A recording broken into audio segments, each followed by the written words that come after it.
Real good. Big issue for me is leveling the energy playing field. Yeah. And I know you've got legislation to repeal the RFS, but you also support ending the centennial tax preferences for petroleum.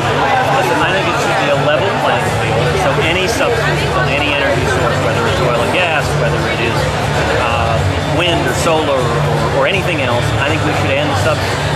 Now, I do think that when it comes to not picking winners and losers, we shouldn't pick winners, but we also shouldn't pick losers. And so a lot of what are called subsidies in the oil and gas Intangible industry, drilling costs, expensing, which has been in place since 1913, you would support continuing that?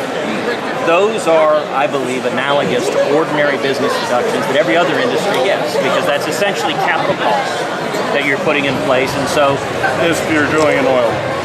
it's the same. I don't think you should remove ordinary business expenses from one industry because you don't favor them.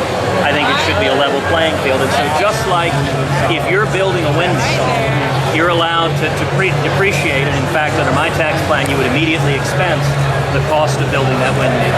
I don't think you should discriminate against other energy sources. I think it should be a level playing field. And I'll note when it comes to biofuels and ethanol, I'm a big supporter of ethanol and biofuels. They are competitive in the marketplace. I think if we level the playing field and allow them to compete, there is real demand. Market access is the big impediment. And I am a passionate advocate of market access.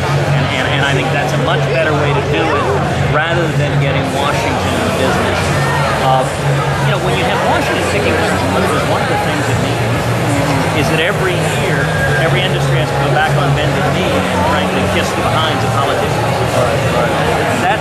That is a corrupt system. If it's a level playing field of market deciding, it weakens politicians and it